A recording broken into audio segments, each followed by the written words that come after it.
Salam vatandaşlar. Finlandiya to'g'risida paranglar bo'lyotdi.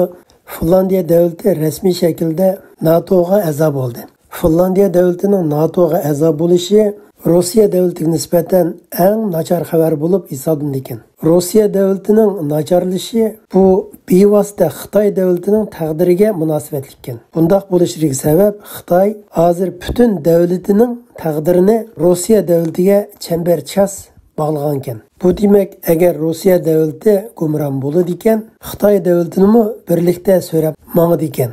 Bundan keyin Rossiya davlati haqiqatan gumron bo'lamdi deganda Finlandiya davlatining NATOga a'zo bo'lishi hamda bundan keyin Rossiyaga nisbatan qanday ta'sirlarni ko'rsatadi degan masalalarni o'ylashga to'g'ri keldi ekan. Masalan, Rossiya Ukraina bilan urush boshlashning g'arbisida Rossiyaning ko'tarib chiqqan falsafasi bo'lsa, biz Ukrainaga tajovuz qilmaymiz. Biz o'zimizga tava bo'lgan zaminni qaytarib olamiz. Hamda shu yerdagi xalqlarni ozod qilamiz. Eng muhim bo'lgani sen NATO sharqqa qarab kengayib, Rossiyaning bexatarligiga ta'sir ko'rsatding. Shunglashqa Rossiyaning bexatarligini saqlash uchun Ukrainadagi zaminlarni qaytarib olish kerak degandek bana sabablarni ko'tarib chiqqan. Rossiyaning bu ko'z qarashini Xitoy davlati butunlay 100% qo'llagan. Rossiya davlatining bu siyosiy ko'z qarashiga nisbatan Finlandiya davlati rasmiy shaklda NATOga a'zo bo'ldi. Bu vaziyat xuddi yo'g'on bir kalash bilan Putinning og'ziga urgandek bo'ldi. Finlandiya davlati Rossiyaga bergan signali bo'lsa, "Mana menmi NATOga a'zo bo'ldim, hamda sening kuching yetsa, men bilanmi bir etishib boqmamsan" degan ma'noni bildiradi ekan. Biz xaritadan Ukraina bilan Rossiyaning oralig'idagi chegarasi bilan Finlandiya bilan Rossiyaning oralig'idagi chegarani ko'rib chiqadigan bo'lsak, Rossiya bilan Finlandiya o'rtasidagi chegaraning uzunligi xeyli uzun, toki Shimoliy muz qutbiga qadar uzrab boradi ekan. Rossiya davlatining falsafasiga nisbatan Finlandiyaning NATOga a'zo bo'lishi Rossiyaning bexatarligiga nisbatan intayin cho'ng tahdid bo'lib hisoblanadi ekan. Endi Rossiya davlati xuddi Ukraina davlatiga ko'rsatgan bana sabab bilan rasmiy NATOga a'zo bo'lgan Finlandiya davlatiga urush ocha olamdi degan savol paydo bo'ladi ekan. Rossiyaning hozirgi vaziyati bo'lsa, Finlandiya davlati bilan urush ichish u yoq tutilsin. Bir yildan buyon Ukraina davlati bilan urush ilib borgan jarayonda Rossiya davlati hozirgi davrdan qolib qolgan T-54 tipdagi tanklardan tortib so'rab chiqib ishlatgan. Endi Rossiya bevosita NATO bilan kuch elisha oladi. Agar Rossiya Finlandiya bilan kuch elishamasa, nima uchun Ukrainaga tajovuz qiladi?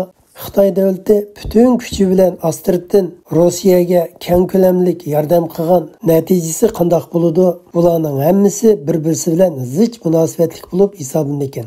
Sovet ittifoqi vaqtida, ya'ni Stalinning davrida tarixda bir qitim Finlandiya davlati bilan qanliq bir urush ilib borgan. U urushni Finlandiya Sovet ittifoqi urushi bo'lib, hozirgi Rossiya bilan Ukraina urushiga intayin o'xshab ketar ekan. Rossiyaning hozirgi mudhamligi 100 yilning oldidagi Sovet ittifoqi bilan hech qanday farqi yo'q ekan. Ya'ni 1939-yillarda Sovet ittifoqi Baltiq dengiziga nisbatan hukmronligini kuchaytirish uchun Finlandiya davlatini besmoqchi bo'lgan. Ya'ni Finlandiya davlatining nurg'un zaminlari tarixdan tortib Sovet ittifoqi qaraydi, Rossiya qaraydi.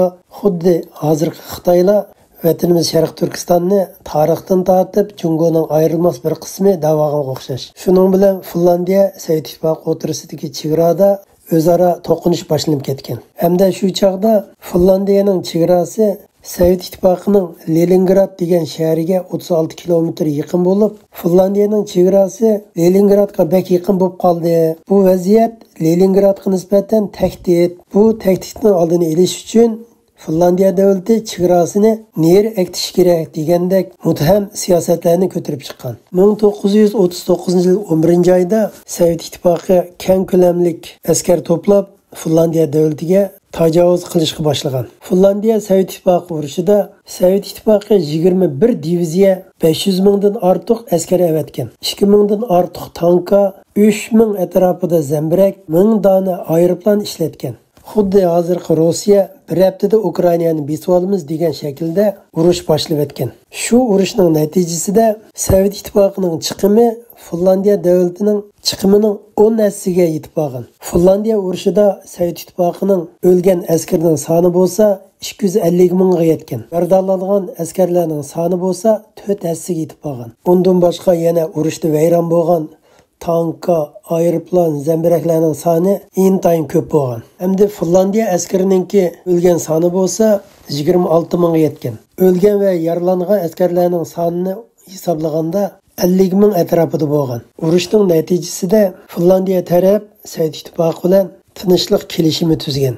Hozirgi Yevropa davlatlarining keyinda NATO bo'lgan bilan u zamonda Finlandiya davlatiga kuchlik yordam beradigan davlat bo'lmaganligi uchun amalsiz Sovet ittifoqi bilan tinchlik kelishimi tuzgan. Natijada Finlandiya davlati ma'lum zaminlarini Sovet ittifoqiga o'tinib bergan. Buningdan shuni ko'rib olgani bo'ladi ekan, amaliyotda NATO sharqqa kengayyotamdi yoki bo'lmasa Sovet ittifoqi bo'lsin, Rossiya bo'lsin, tarixdan tortib zimin kengaymichiligi qilyapti. Bu bir o'ylanadigan savol ekan. Finlandiyaning NATOga kirishi bundan keyin Finlandiya davlati NATOga yo'linib turib, Sovet ittifoqi tortgan zimin davosini ko'tarib chiqishga to'g'ri keladi ekan. Bundan boshqa Sovet ittifoqiga yana hozir Rossiyaga chegaradosh bo'lgan davlatlar o'zining keyingi bexatarligini o'ylash uchun NATOga a'zo bo'lishni xohlaydi ekan. Mayli hozir Rossiya bo'lsin, Sovet ittifoqi bo'lsin, Chorosiya davrida bo'lsin, Ruslar tarixdan tortib zimin kengaymichiligi qilib, Yevropa bo'lsin, O'rta Osiyo davlatlari bo'lsin, butunlay tajovuzchilik va zimin kengaymichilik qilib kelganini butun dunyo bilar ekan. Mushundaq tajovuzchilik bilan o'zini kuchlantiradigan Rossiya bilan Xitoy davlatini yo'qotmoqchi dunyoga tinchlik bo'lmaydi ekan.